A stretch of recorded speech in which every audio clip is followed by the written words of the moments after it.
Bonjour les amis, j'espère que vous allez bien. Comme d'habitude, on se retrouve aujourd'hui sur la chaîne Réussi à déchiffrer les maths.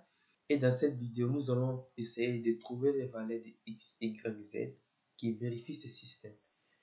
Sans plus tarder, on passe à l'exercice.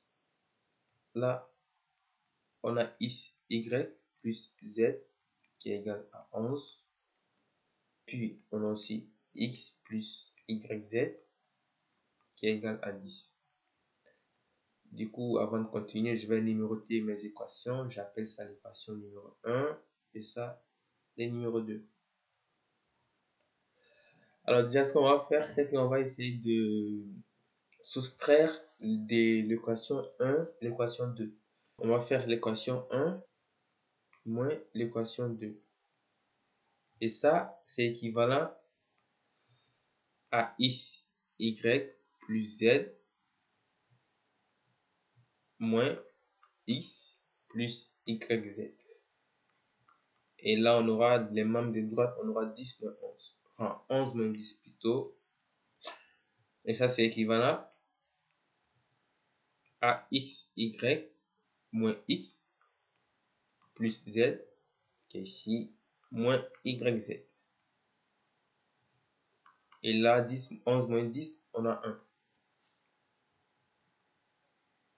Maintenant, cette somme, on peut la factoriser par x. Celle-là, on va la factoriser par z. Donc, ça va faire x facteur de y moins 1 plus z facteur de 1 moins y qui fait toujours 1. Et là, il faut remarquer que 1 moins y, c'est égal à moins y moins 1. Donc, c'est 1 moins y, on va les remplacer par ce moins facteur de y moins 1. Du coup, ça va faire x facteur de y moins 1.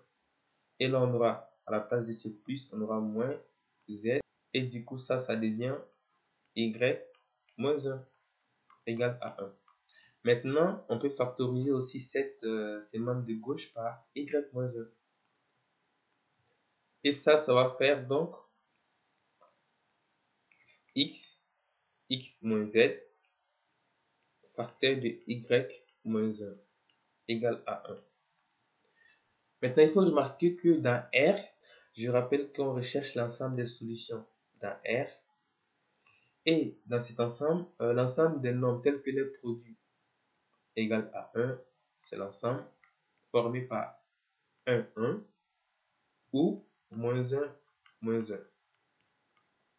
On a 1 fois 1 qui fait 1, moins 1 fois moins 1 qui fait aussi moins 1.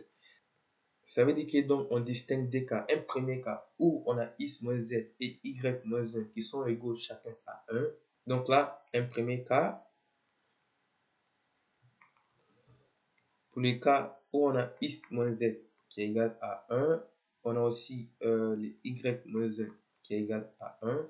On va résoudre ça. Ça va faire x moins z qui est égal à 1. Et là, on aura y qui est égal à 2. On vient de trouver la première solution pour y, pour ces premiers cas, qui vaut 2.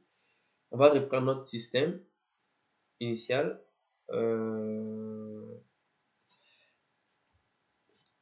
C'est x, y plus z égale à 11 et x plus y, z qui est égal à 10.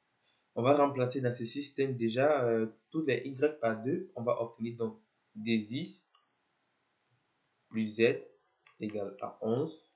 Et pour celui d'en bas, on aura x plus dz qui est égal à 10. On a toujours cette équation qui est la première équation et ça c'est la deuxième équation. Je note cette équation, l'équation numéro 3. Je rappelle qu'on a déjà la valeur de y. Ce qui nous intéresse, c'est de trouver la valeur de x et de z pour ces premiers cas. Donc pour ce faire, je vais utiliser l'équation 3 et l'équation 1. Je vais sommer les deux équations. Donc ça va faire, si je fais l'équation 1 plus l'équation 3, ça va me faire 2x plus z. Là, ça va me faire plus x moins z qui est égal à 11 plus 1. Et on résout ça, on obtient z se simplifie, z moins z. Après, on aura 2x plus x qui fait 3x. Et là, on aura 11 plus 1 qui fait 12. On obtient donc que x égale à 12 divisé par 3 qui fait 4. Et là, on vient de trouver la valeur de x. Ce qui reste à faire, c'est de trouver la valeur de z. On va prendre notre équation numéro 3, qui est bien ici, pour trouver la valeur de z. Donc, cette équation numéro 3 stipule que x moins z égale à 1. Et en remplaçant les x par 4, on obtient que moins z égale à 1 moins 4. C'est-à-dire que z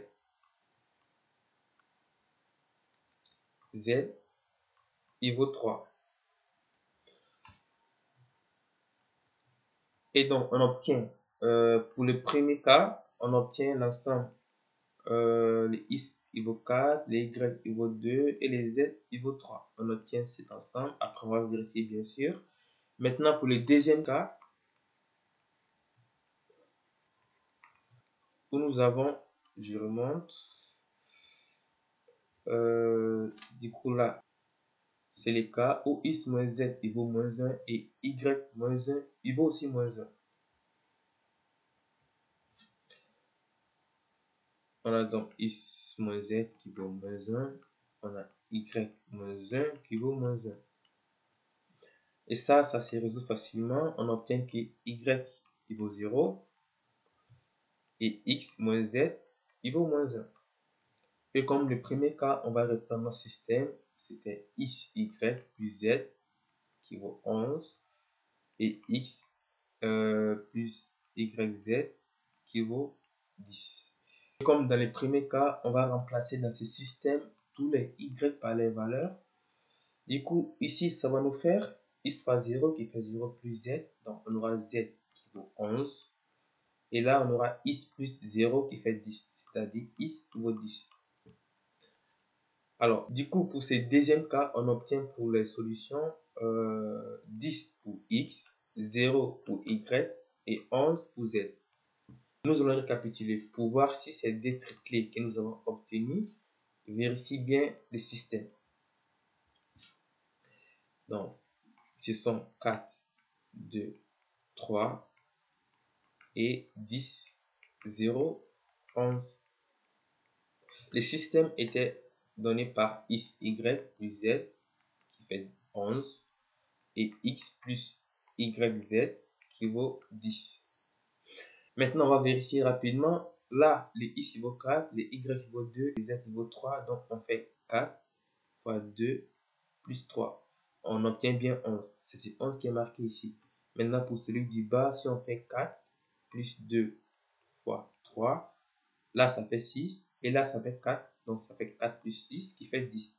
On est bon pour ce couple, enfin pour ce triplé. Maintenant, pour les seconds, on va faire pareil. Les x vaut 10, les y vaut 0 et les z vaut 11. Du coup, on va faire 10 fois 0 plus 11. On voit bien clairement que ça fait 11. Maintenant, pour celui du bas, si je fais 10 plus 0 fois 11, on obtient bien 10. Et c'est 10 qui est marqué ici. Finalement, on peut conclure que l'ensemble des solutions, la R3, ce sont les triplés 4, 2, 3 et 10, 0, 11. Et voilà, cette vidéo touche à sa fin. Je vous remercie de l'avoir suivi jusqu'au bout. N'hésitez pas à laisser vos remarques et vos questions en commentaire. Si vous n'êtes pas encore abonné à la chaîne, je vous invite à le faire et à activer la cloche si ce n'est pas encore fait pour être tenu informé de toutes nos prochaines vidéos. N'hésitez pas à parcourir la chaîne pour découvrir d'autres vidéos aussi. En attendant, je vous dis à la prochaine vidéo.